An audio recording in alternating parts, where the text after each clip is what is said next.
Well, the newly appointed ministers in Narendra Modi cabinet have started to take charge of their new assignments, their new missions, their new ministries. First off the block was Arun Jaitley this morning, who took charge of the Information and Broadcast Ministry. He has taken over from Prakash Javadekar. Jaitley will hold the new portfolio in addition to his existing all-important finance portfolio.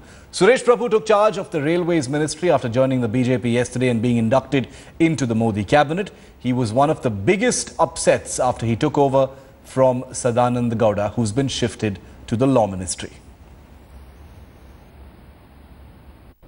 He is India's Olympic pride and also the new Minister of State for Information and Broadcasting. Joining us now on Headlines today, Colonel Rajyavardhan Singh Rathore. Welcome. Congratulations. Thank you so much. Why I&B? Would you have been better suited for youth affairs, sports, something that would have come more naturally to you? What are you making of the new portfolio you've been given?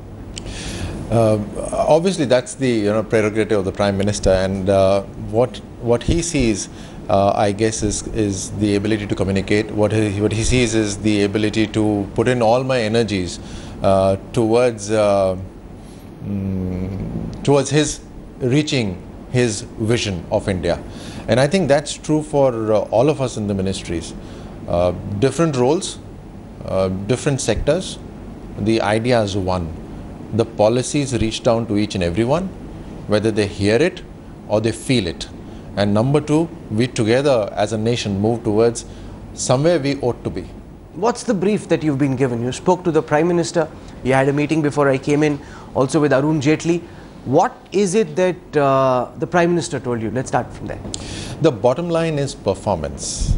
And since we all were together, so he didn't speak specifically about any particular ministry.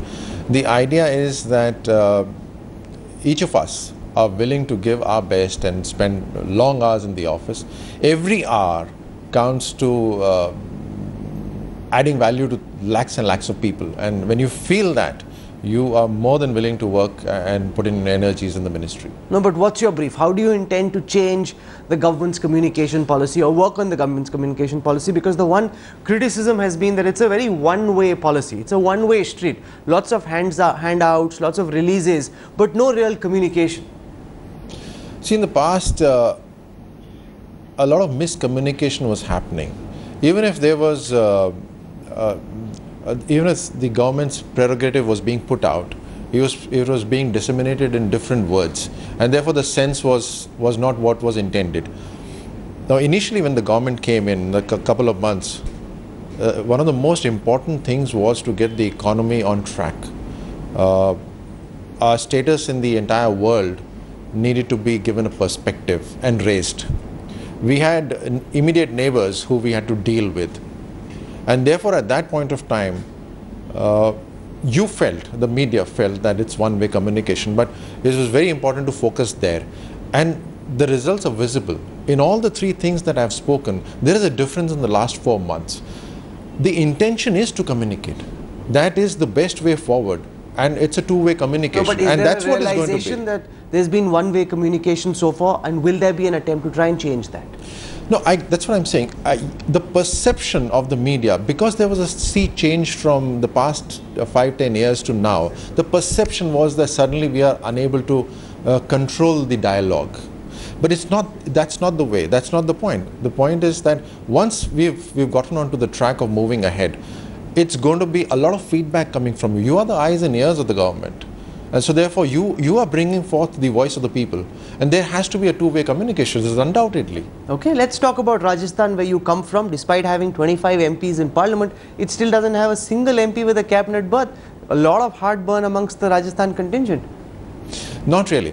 Don't go by specifically by numbers. 1 now, 3 later. Even if you go by that, slow and steady wins the race. But I think what is more important is that we have the 3 MoSs in very good ministries, which can do a lot for Rajasthan. And I guess gradually the requirements what are required by the people of Rajasthan is going to be projected in the perfect manner through the parliament and through the ministries. When Prime Minister Modi started out, his promise was minimum government. You were 46 when you started out, you're 66 now. Manmohan Singh was 70 odd. What's the difference? Where has the promise of minimum government gone? Minimum government and maximum governance is a concept, right? It's not an idea that needs to be implemented. No, it's a concept. The concept is that we become catalysts in the whole method of governance to be taken forward. We become catalysts to allow people to govern themselves. Numbers is just symbolic. That we started with lesser number of ministers. It was symbolic to give you a clear picture that it's minimum government.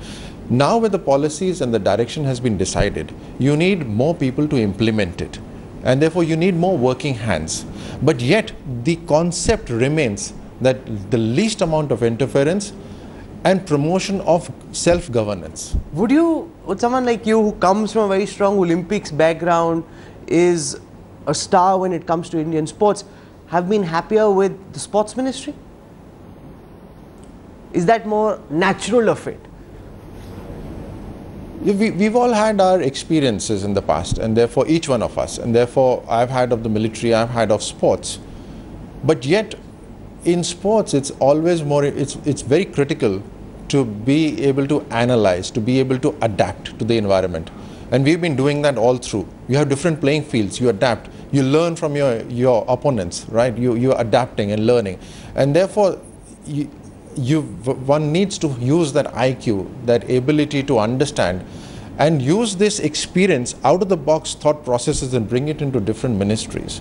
And thereafter, with your new ideas and energy, with the experience that is present with the government officers here and with the ministers, use that to forge ahead. And I think I couldn't have been more luckier than have Arun Jaitley ji as a mentor and as the minister. Especially with the fact that he is also holding the finance portfolio.